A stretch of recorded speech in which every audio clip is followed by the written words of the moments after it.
Hello, everybody. Thank you for joining the Colorado Sun for one of our great events. And tonight we have some of the amazing talent that's available and expertise on front range rail and rail passenger and transit across Colorado. And we're asking the question of, are we on board?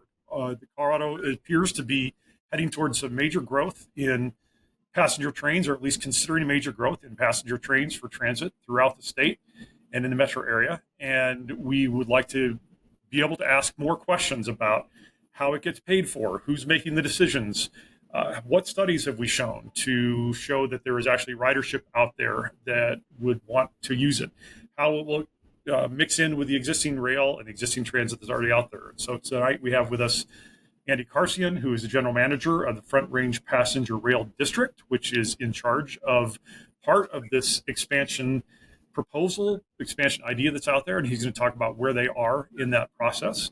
And Andy, before that, was the liaison between CDOT and the Colorado legislature for almost 11 years. So brings that expertise along with dealing with different parts of government. And we also are lucky to have Debra Johnson with us, who is the general manager of RTD, which, as everybody knows, is the metro district serving 3 million potential passengers in the metro area with rail, with bus, with Access-a-Ride, all kinds of other transit options, and had expanded its rail lines throughout fast tracks before ending the expansion of those projects and continuing to operate those. Debra has great experience in everywhere from Long Beach to Los Angeles Metro to Washington Transit Authority to San Francisco. So she certainly has a lot of experience in working on big projects and working in government, working in private rail that we will be have to dealing with in Colorado if we want to expand our rail.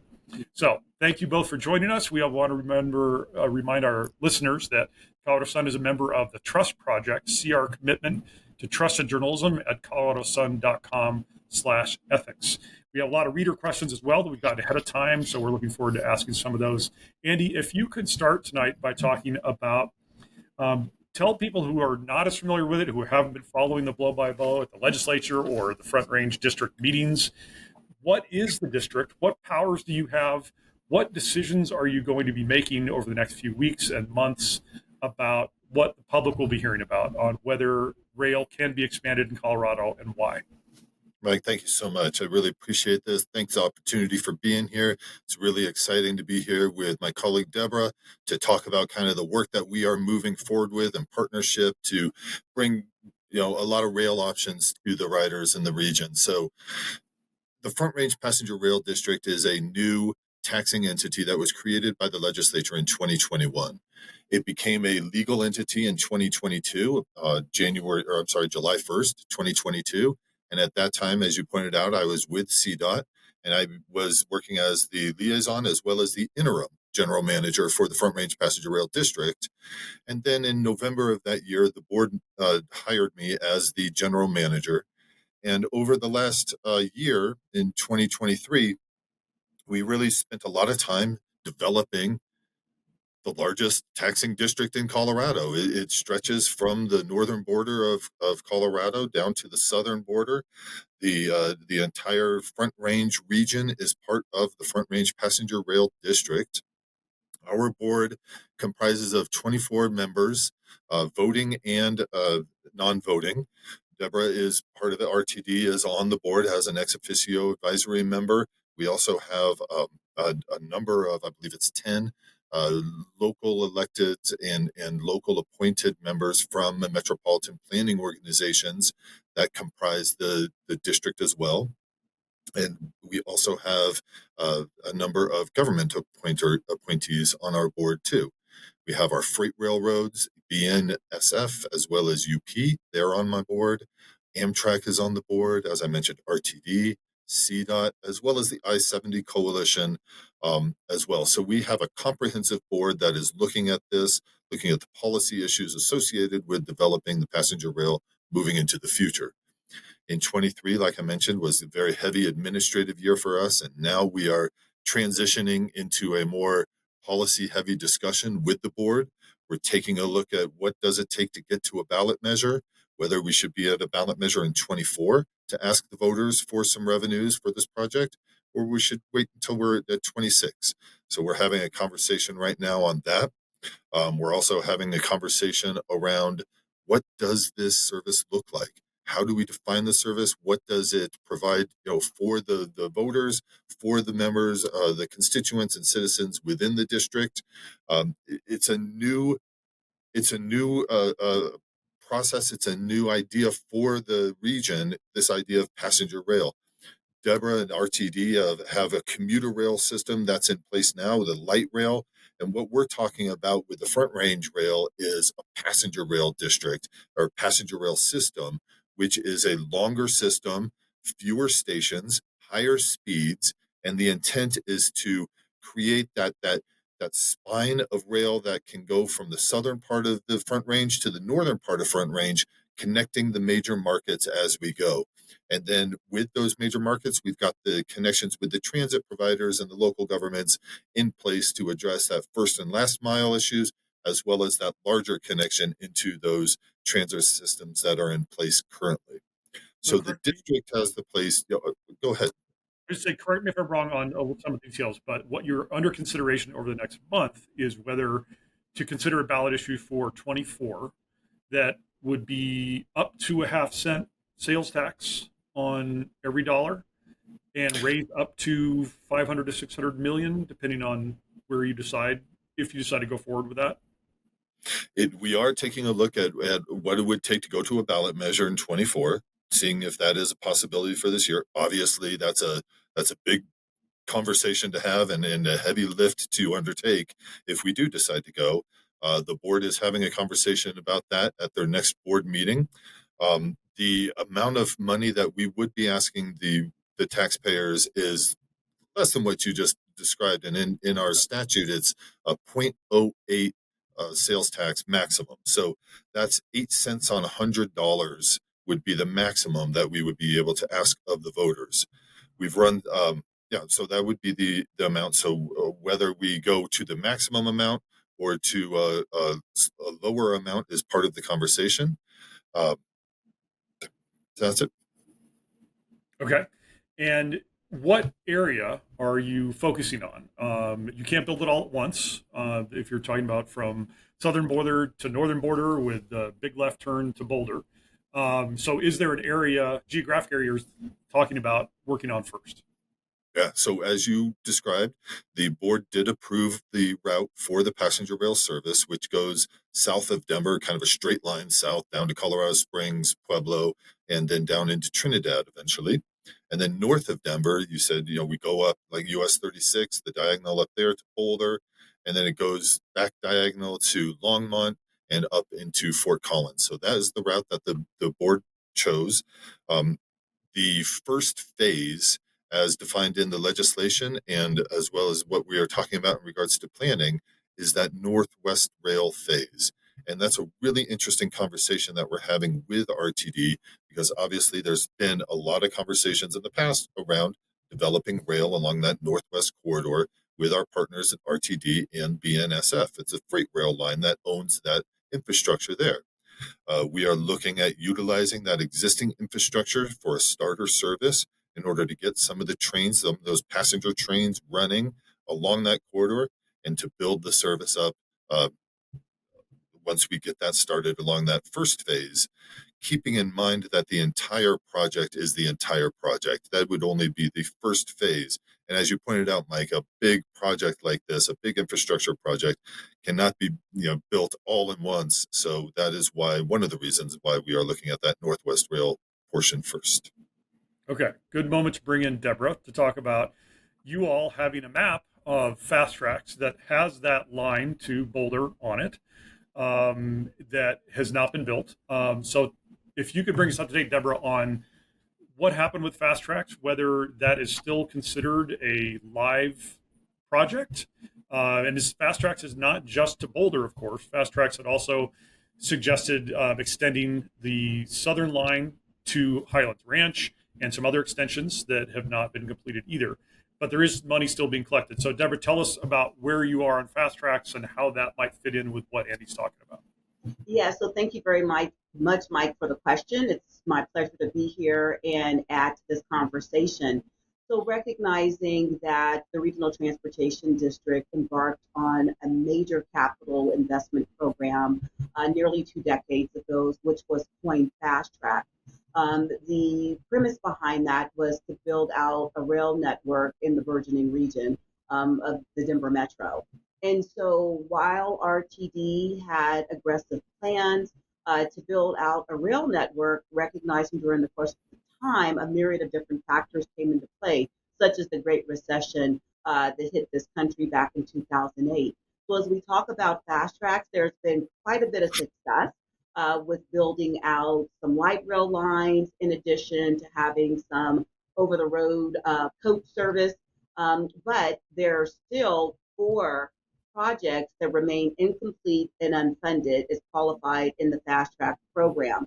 Those projects include the Northwest Rail Line, the Southwest Rail Extension, the Central Rail Extension, and a remaining 5.5 miles of the inline extending to North Adams County. And that inline opened in the height of the pandemic in September of 2020.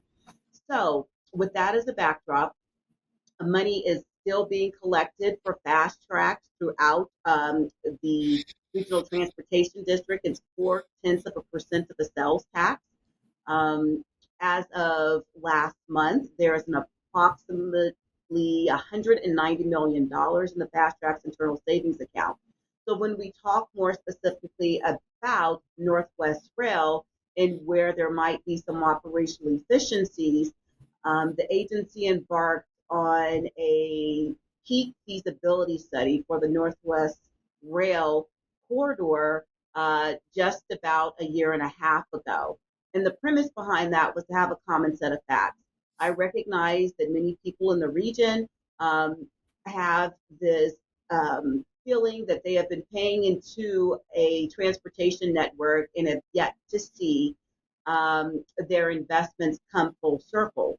So where we see an opportunity as it relates to operational efficiency, first we have to deduce, is it feasible to run commuter rail service along that Northwest Rail corridor, recognizing what Andy pointed out is that that right-of-way is owned by a Class 1 railroad, which is the Burlington North Santa Fe Railroad, and recognizing that there needs to be some partnership, engagement, and a contractual relationship should this project come to fruition.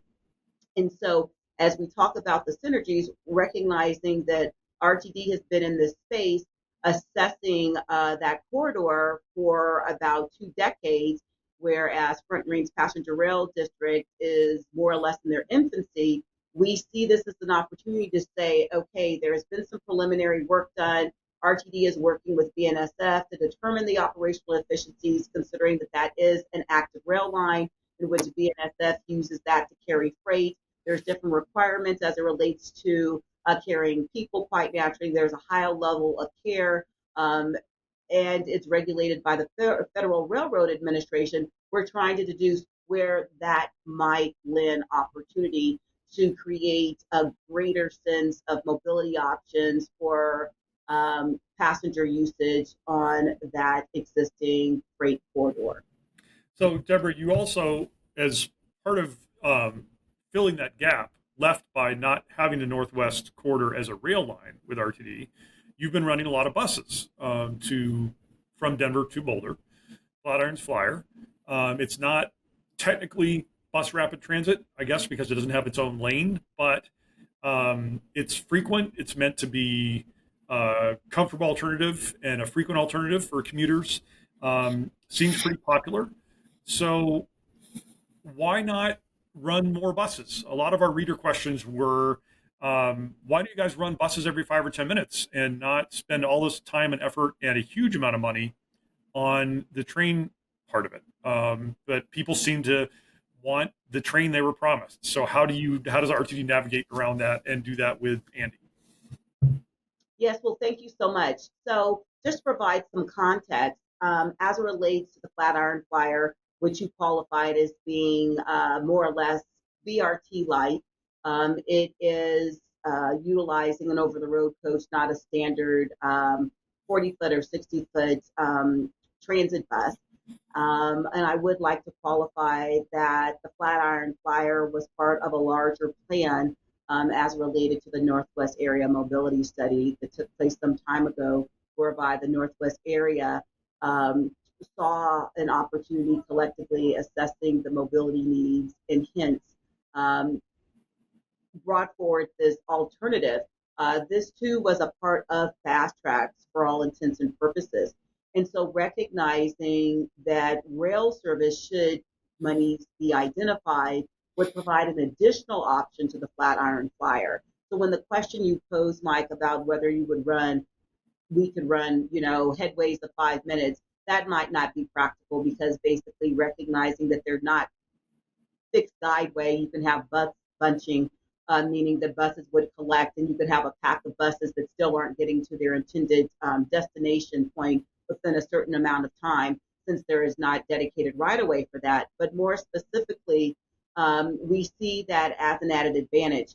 Some elements that are important to take into consideration is that while rail may be more reliable by avoiding traffic and weather disruption since it's not in mixed flow use, it's important to remember that the Flatiron Flyer does operate on a 15-minute frequency, which would be qualified as rapid service.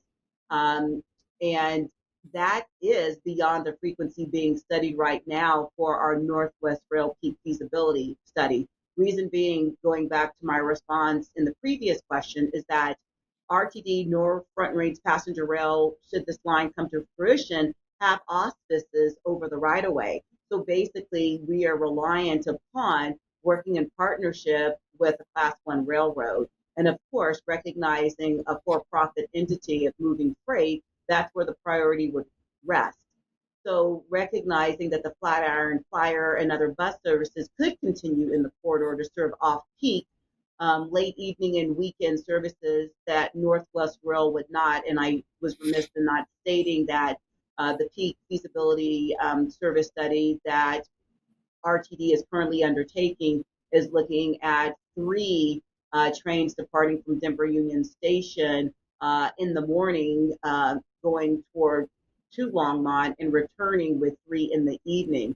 So the bus service actually is supplemental, I would say, and provides additional services. And it's also important to note that 3 of the 6 Northwest Rail stations that are being considered in this peak feasibility study are not served or within walking distance of the Flatiron Flyer, with services downtown Westminster, downtown Louisville, and downtown Longmont. So, Andy, let me throw the same question to you from readers and from just the public policy debate in general, which is that we've got buses. Buses are cheaper than trains. Buses are cheaper than building new train tracks, or perhaps simpler than negotiating with private rail companies that can be very stubborn and very expensive in their demands, as Debra well knows from airport and other things that she's worked on around the country. Why not? You were with CDOT when they were expanding buses all over the state and now runs a major bus line all throughout Colorado. Why not do more of that? Why do we need trains? Why go through all this expense? Yep. And it's a great question, and I appreciate it. I think there's a variety of answers for it. One, we're a growing region. We are a significantly growing region. A lot of people are coming into Colorado. They want to move here. They're coming in from other states, and those states have rail. We've never had rail in Colorado, so we've never really known a different option in using passenger rail, similar to as they do in the East and the Northwest and the South and California and all the places around the country that have this as an option for transportation that augments and benefits in partnership with the highways and utilizing the rail systems and an interconnectivity that benefits all of the people moving it. So I think that it's not a one or another. What we are proposing is an option for something new for a growing region that will help relieve pressure off of a already congested interstate. We've got one interstate that serves the entire region. It is limited in its growth potential. You talk about, like Central Denver, I-25 going through Central Denver, or Southern, in between Denver and Colorado Springs. There are some significant areas on any given day of I-25 with issues of congestion and safety, where the highway does one crash can close down the highway and cause congestions. So to Deborah's point, the train relieves all of that. Another reason for developing the buses or the train versus the buses is that this option creates it doesn't limit any additional, like you mentioned, the Flatiron Flyer, very successful transit option that's there.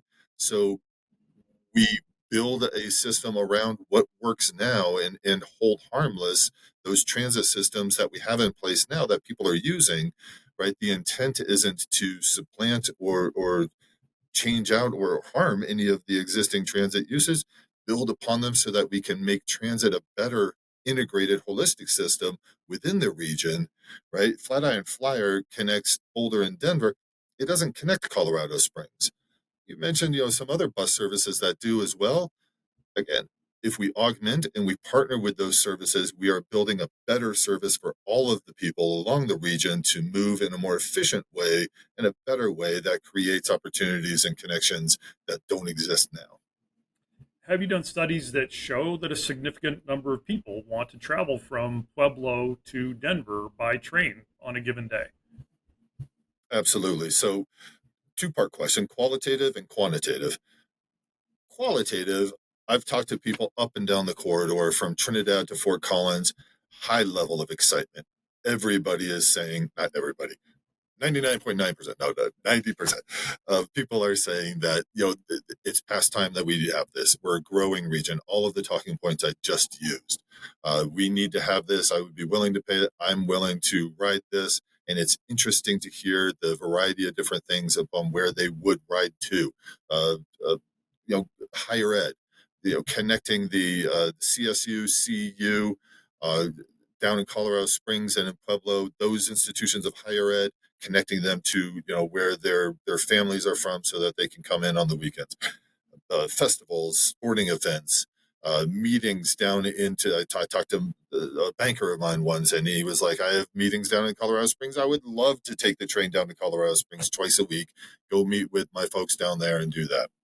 So that's all qualitative. I'm hearing a lot of interest, borne out by that. Quantitative, to your point, the studies in regards to identifying the ridership, in line with what GM Johnson and RTD is doing with their peak period study to kind of quantify and get through the business plan of developing the rail. We are also going through a similar process from the federal government. It's called the Service Development Plan. CDOT is managing our service development plan right now in working with a consultant to develop a lot of the ridership modeling that you described. Some of the initial models that we have, and it has not been finalized yet. The plan will probably be finalized around the middle or near the end of next year. But the initial ridership models that we are looking at do show a lot of interest in those areas that I just described, as well as general connections between Colorado Springs and Denver, as well as, interestingly, up in the northern part of the district, and real opportunities to connect Fort Collins, Loveland, and those areas with some of those within the region, the sub-region of that northern part of the district, as well as connecting up to Cheyenne, where there's a great synergy between Cheyenne and northern Colorado for veteran health care that they could use a train for, or a variety of other connections as well within that region too. So we're seeing good initial numbers on people wanting to use this as an option and would ride it. Little note of skepticism. It sounds like you may have to ask people for a lot of money before the studies, the ridership studies, are actually done to prove it to them that it's going to be worthwhile. Is that will we have to? Will we have to ask it? So it's possible. Yes, for money before the studies are done. It's possible, Mike. And I think what we are doing right now is we are out there talking to the folks, and we're talking to the citizens. Yes, this is going to be an expensive project. To build out a passenger rail system along the Front Range will cost a lot of money. I'd also argue the cost of not doing this is going to cost a lot of money, and the citizens and the constituents in the district are going to pay thousands upon thousands of dollars for sitting in traffic. We pay for our roads in Colorado. It's an ongoing thing, and we don't pay. We subsidize the roads in Colorado. We build up. We don't pay enough for that, and we pay on an ongoing. I was just talking to my son who wants to buy a car. He's a junior in college down here in Denver, and he wants to buy a car. And we were talking about what that expense is, and we were looking it up and figuring it out. And generally, it's around $1,000, $2,000 a month in order to operate a car, depending on how frequently you're using it and what happens. So his generation and a lot of other folks, as I mentioned, are willing to pay for another option to where they don't necessarily need to have a car in order to make these connections, whether to college or to other markets. So, Debra, I'm wondering what you're thinking as you listen and the other meetings that you're listening, where you're sitting here with a large train network already built at your disposal, at the disposal of millions of riders in the Denver metro area. What will you tell Andy, or what do you tell him in these meetings and the board about ridership questions? You've talked about how special events, you've been very impressed with RTD and optimistic about how things like the Taylor Swift concerts bring a huge number of people on trains and on buses, and that shows where RTD might do better. But on the everyday trip at 8:30 in the morning from Denver Tech Center to downtown Denver, RTD has not been as successful, and every transit agency in the country has struggled with this, getting those trains full. What are you telling the board about what to think about ridership and how to anticipate whether people will actually show up and pay for a fare? Thank you for that question, Mike. It's a good one, and it's something that I contend with on a daily basis. Having been in this public transportation space for 32 years, when I was coming of age in this industry, I learned that we were only good as our last rush hour. Well, recognizing the adverse impacts of the pandemic, a rush hour is not what it used to be. We don't have that peak of what I was accustomed to, say, in certain areas when I worked in DC from 4 a.m. to 9 a.m. in the morning, or when I was in San Francisco, the Greater Bay Area. And so basically, we are looking at delivering service in a different way, recognizing the adverse impacts of COVID has brought about remote work. And so while we traditionally would be bringing people into a central business district during those peak hours, be they 4 to 7 or 4 to 9, just upon what geographic region you are in, and returning people in the evening from 3 to 7 or 4 to 8, just upon where you reside. Those aren't happening. However, what I will say is that I'm a prime believer as it relates to public transportation. It's interwoven in the fabric of the communities that we serve, and that people need mobility options to live their best lives. And while we can provide mobility options to activity centers to garner opportunities, be they at sporting event venues, be it at a place of employment, we have to be flexible and agile. And I'm a firm believer about providing value over volume, because that's what's going to have help to dictate what we would qualify as ridership, because you hit the nail on the head. If in fact transit agencies were looking universally at that as a sole metric, then everyone around the globe has failed abysmally as we talk about ridership, because we have changed from where we were prior to the pandemic. And I am a person who is data driven. And so when I look at stats, I look at trends. And over the past 3 years, we are trending in a favorable position. So what I will say as relates to where we are collectively and how people are utilizing transit, what we're doing is leaning into data sets to make informed decisions about what might best serve these individuals that need to get where they go when they need to get there. So i.e., with RTD undertaking a fare study and equity analysis, recognizing that we want to provide services of great value, we lowered our fares the first time in this agency's 54-year history. And so as we think about individuals that are inclined, to Andy's point about his college-age son, when I was turning 16, I couldn't wait to get to the Department of Motor Vehicles and take my behind-the-wheel driving test.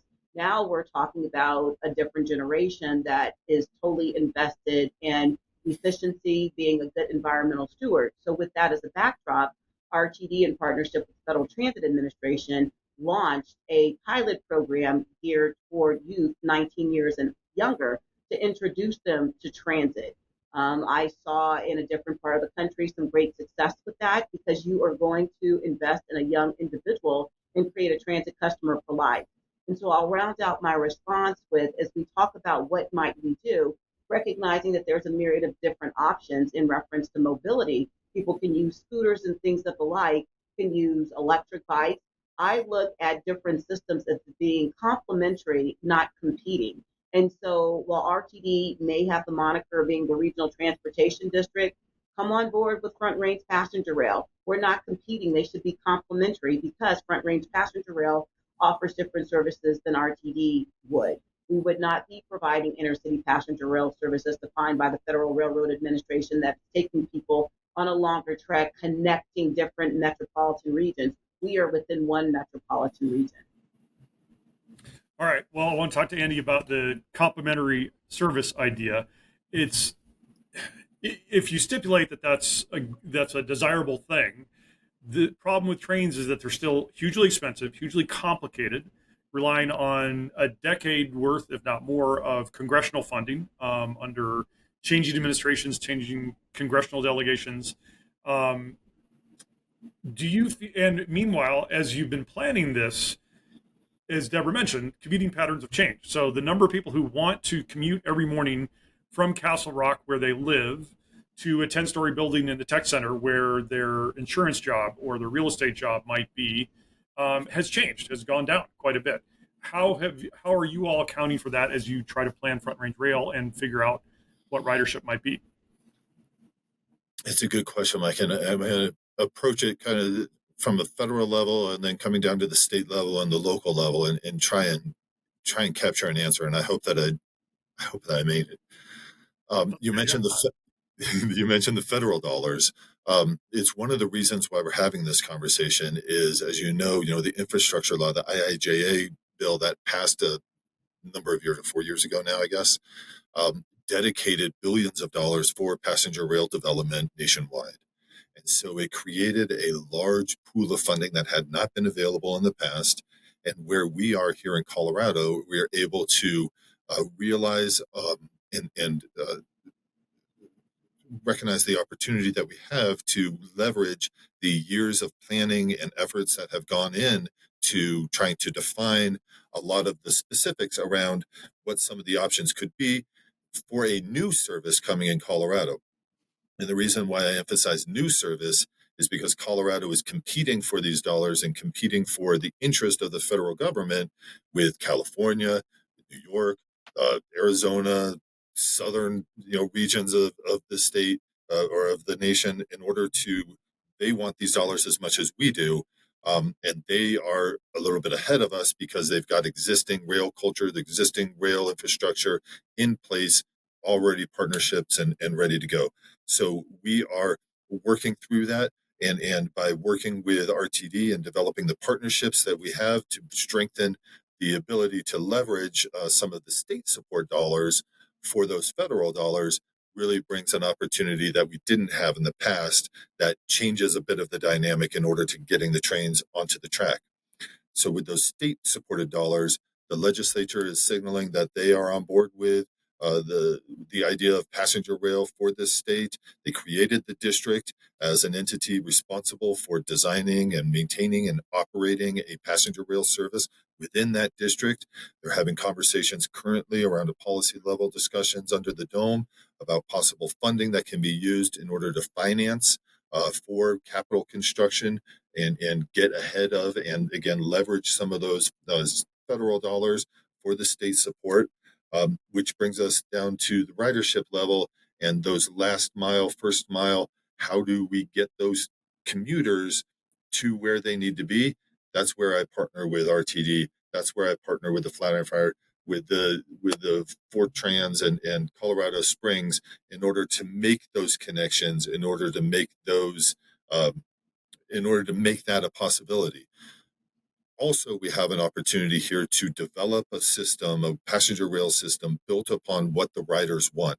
I'm not going to come out there and presume I know what it is that this region needs. So we are out there now having conversations with the riders, focus groups, wide variety of folks to determine what is it that the service, the Front Range Passenger Rail can provide in order to augment, support, partner with, and build upon what we already have in order to meet the needs of what the riders have, because that need is going to be different in Fort Collins than it is in Denver, than it is in the Springs. Just wanted to follow up on what you said about what's going on at the legislature. Jesse Paul has written about this for us. They are considering a bill that would raise rental car fees for mostly, obviously, tourists, outsiders, or raising the fee both on electric vehicle rentals and fossil fuel vehicle rentals to create a pool of money that would be seed money, honeypot, whatever you want to call it, for attracting more of that federal money, as you mentioned. Is that accurate? That is accurate.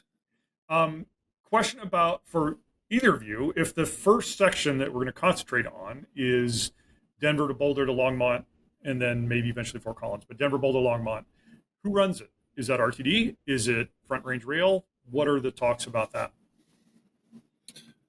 So I'll jump in. So recognizing that we are doing the peak feasibility study, and I will share that when I came on board, recognizing that I had an albatross around my neck, recognizing that the agency had yet to deliver on what voters were expecting relative to having a rail option along the Northwest Corridor, it was important to me that we had a common set of facts because there was a lot of conjecturing and speculation about what the cost may look like. And what I learned throughout the course of this undertaking, as I've engaged with a myriad of different people in varying communities, is that most individuals had no understanding that RTD did not have auspices over the current infrastructure.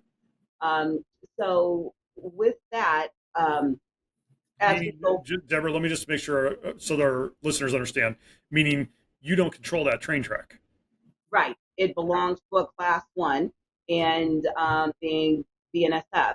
And when you provide passenger service on a freight network, there are certain requirements such as positive train control that have to be put into place. And with positive train control, it came to fruition, with an unfortunate situation that happened in Chatworth, California, that's in the broader LA region, when a commuter rail line basically derailed and lives were lost with the Metrolink commuter rail service down in that area. And so, as a preventative measure, positive train control was put into place. So, if in fact you had a train engineer that was not being attentive or became incapacitated, that there are safety mechanisms put into place that could bring that train to a safe stop.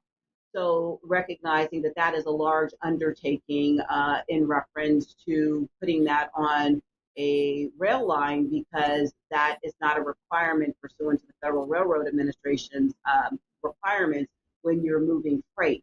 And so I qualify that because that's important as we go through this feasibility study, getting to a common set of facts, because we have to ascertain what might the operational cost be, recognizing that we would have to have a contractual agreement with BNSF, since that is an existing rail line. We'd have to look at what we call sidings, because if in fact there was a need to have two different train consists being cars that make up a train, they're called, you can use that term interchangeably, they would have to be on that track. You're going to have to pull one out of the way in a safe manner. And so all of these different elements led to the need to develop this peak feasibility study. And it was quite important for me as the leader of this organization to partner with the municipalities along the alignment. So we did this, and it was transparent, and everybody has an understanding of what we were trying to solve for.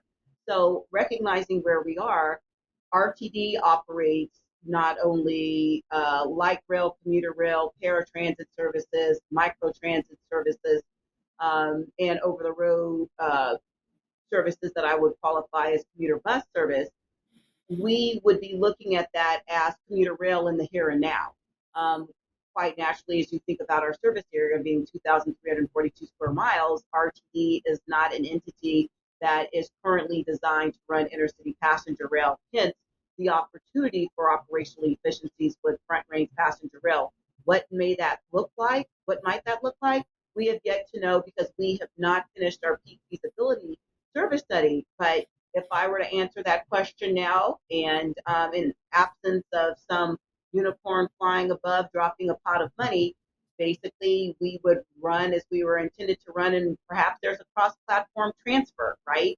Recognizing that we have different rail car requirements and things of the like. So I think we have to first see where we are with the feasibility study, and then when Andy and his team complete their service development plan, that's when you shore up to see, okay, what might this look like and how might we go forward? Andy, do you want to take on the question of who's going to run it or who's going to run which parts?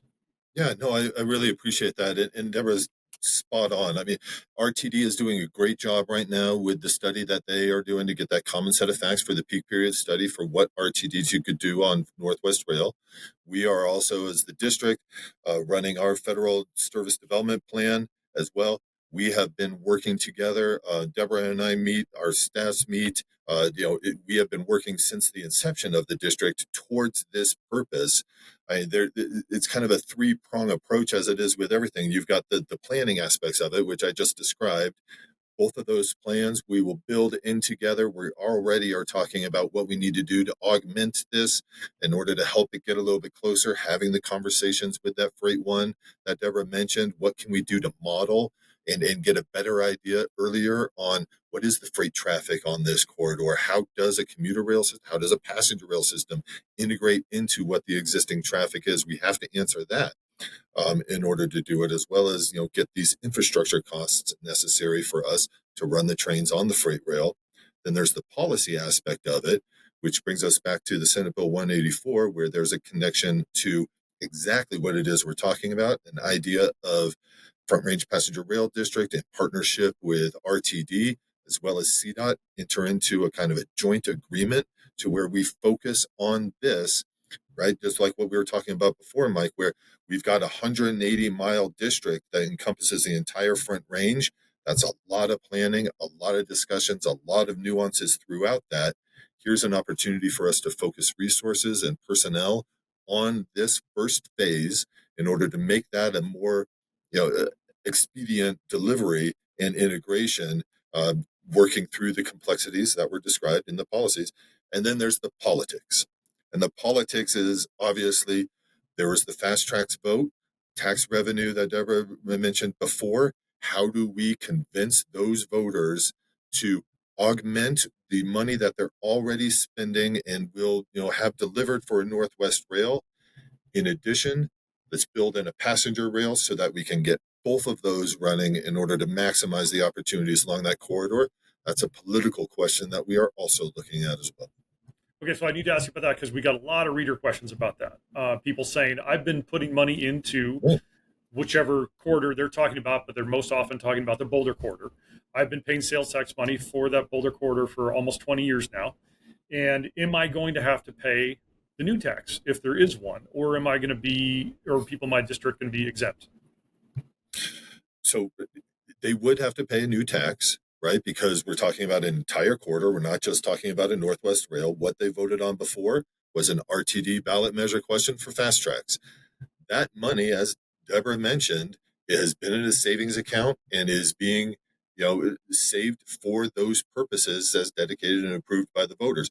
The exciting thing that I'm really jazzed about is the idea of being able to leverage those dollars, put those dollars onto that corridor where they have been meant for, in addition to the money that will create the opportunity for this. Without the Front Range Passenger Rail and RTD partnership, we aren't going to be able to be successful in delivering an entire region a new option for this holistic transit delivery. It's not just about the Front Range or the Northwest Rail.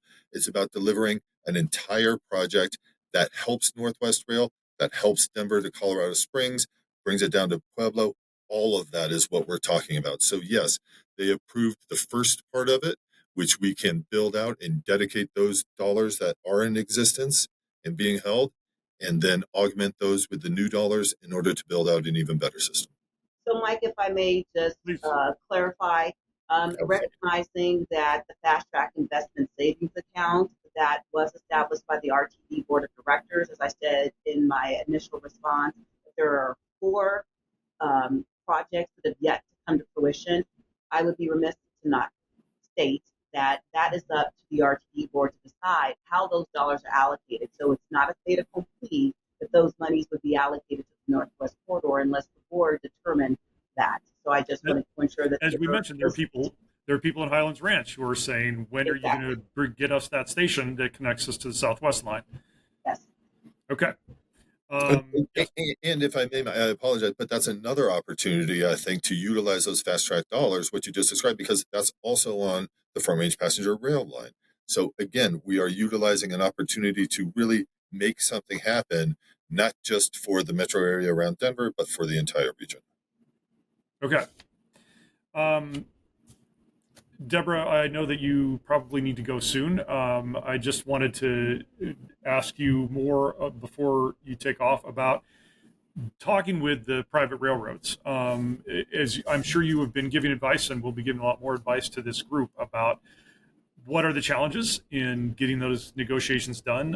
What would you tell all Colorado residents, I guess, about experiences in building other rail lines and working with the railroads about how difficult this might be? But is there reason for optimism that you can work out agreements that will be good for everybody? Yeah, thank you so much for that question, Mike. And I think each instance is different, recognizing what's before you.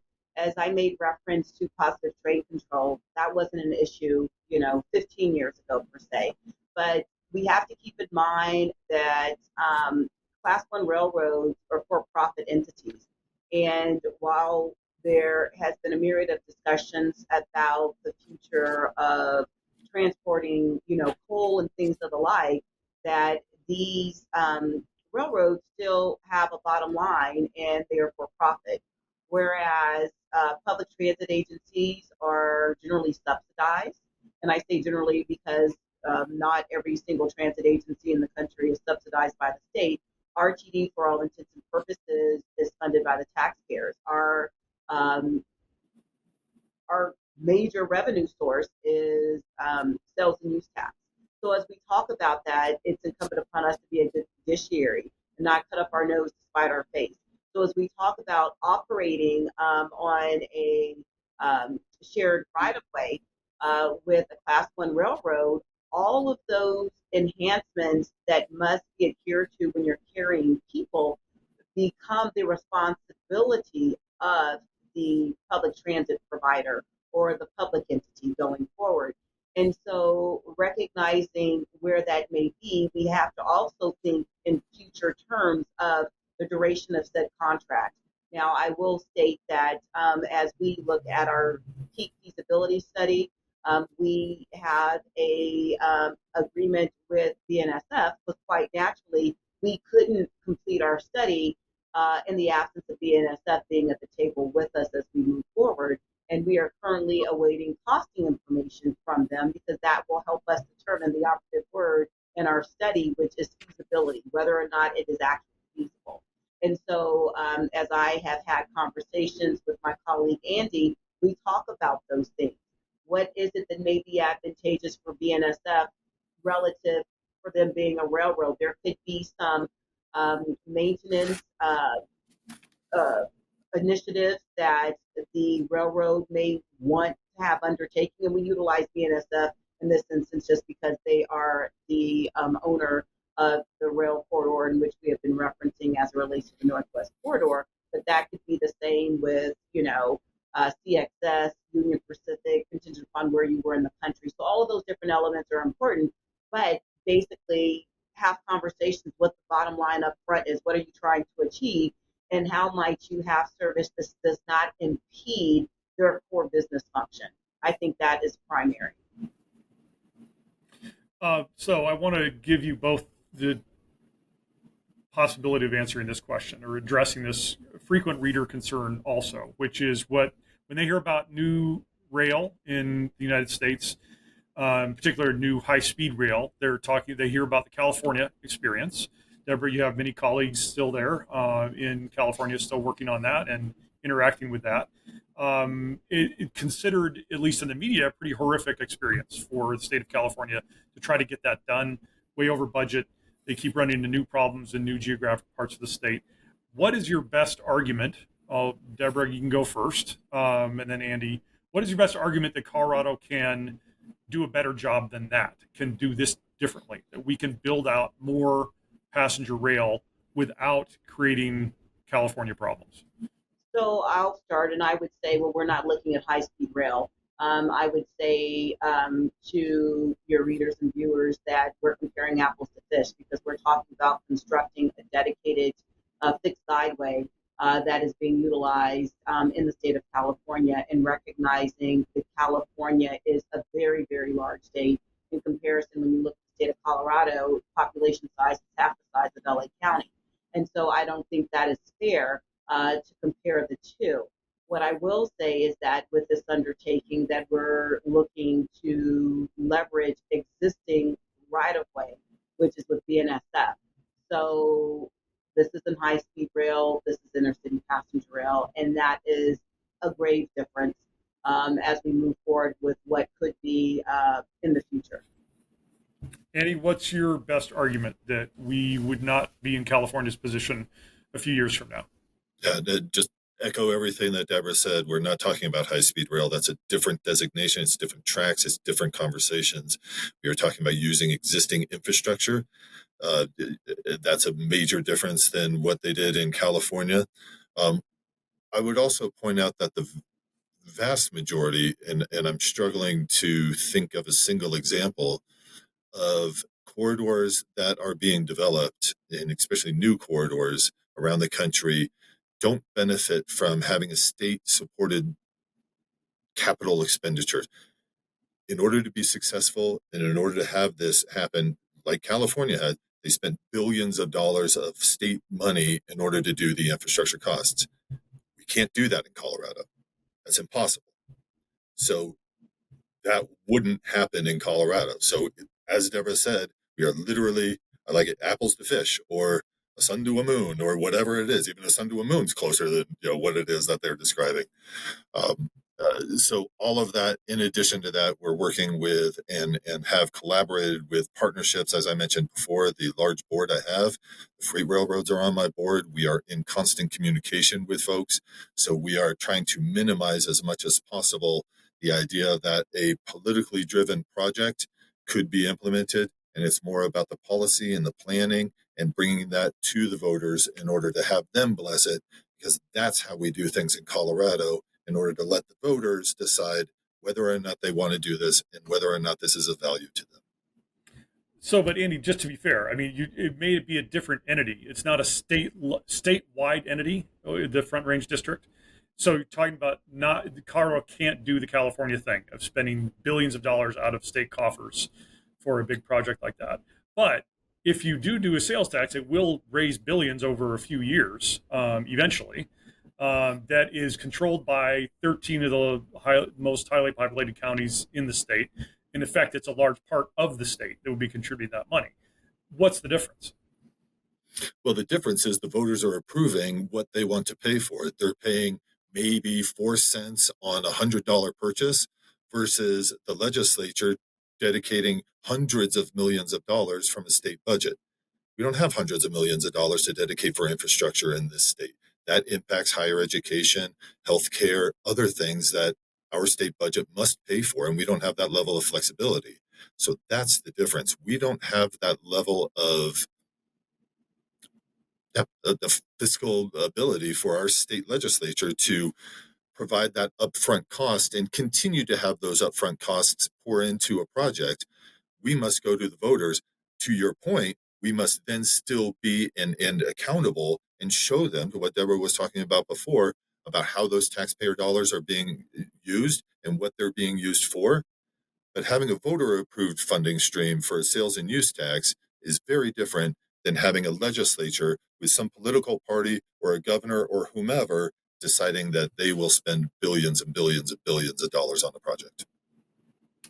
Great. We're running out of time, so I want to give you each a chance to answer another frequent reader question we get, which is how can they get involved, or how can they let their voice be heard on these questions that we're talking about? And I'll have Debra go first. So Debra, if readers are hearing about there are people who want RTD's structure to change, its governing structure to change, or they want a say in how their money that they've put into fast tracks is going to be spent, whether it's on these new projects or something else, how would you recommend people getting involved, having their voice heard on these important policy questions?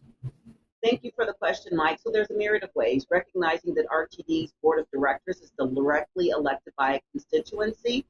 They can email RTD, and we're RTD, Denver.com. The board office at RTD-Denver.com or customer care at RTD-Denver.com. We had a public comment period at our board meetings. If one would go to RTD's website, we have a page dedicated to community engagement.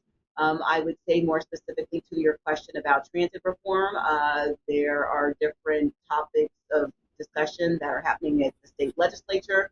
Reach out to your elected representative and let your voice be known. I would say they can reach out to me. I'm all about hearing from people. I pride myself on being a person in the people business, and collectively, RTD is comprised of people moving people. And so we would be for naught and be non-existent if we had nobody to transport. So I think it's critically important, and I'll round out with saying this agency is funded on sales and use tax that are coming from the people. This is the People's Transit Agency. So there's always a voice that we need to hear. Andy, how would you recommend people get involved and put their voice into whatever Front Range Rail is going to do? A variety of different ways. I think the most effective right now, we are, as I mentioned before, we're in a kind of a three-legged stool. We've got the policy, we've got the planning, and we've got the politics.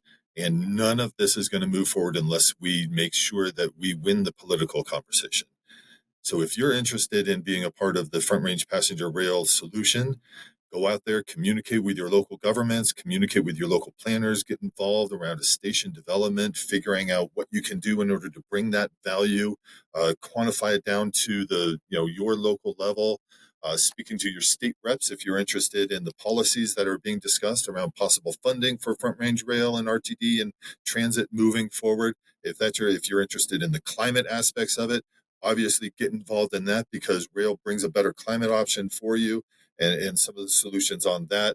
And then, as Debra said, the district is available. Visit our website and connect with us. We will have opportunities for volunteers at festivals and outreach, and a wide variety of opportunities for volunteers to get engaged. So is your next meeting where you might discuss the question of a ballot issue and a sales tax? Is that a public meeting, and how should people find that? Yeah, you can find it on our website. It is a public meeting, and people can listen in as we're having the conversations. And yes, we will be talking about some of that financial modeling that we've done, some of the polling results that we have from the corridor around a passenger rail conversation, and then also just the planning and the policy and the politics. It's always a fascinating conversation when you're listening to the board. Well, we want to thank our viewers for lending us their time, for following along for this discussion, and keep abreast of it over the next few months, because there's going to be a lot going on.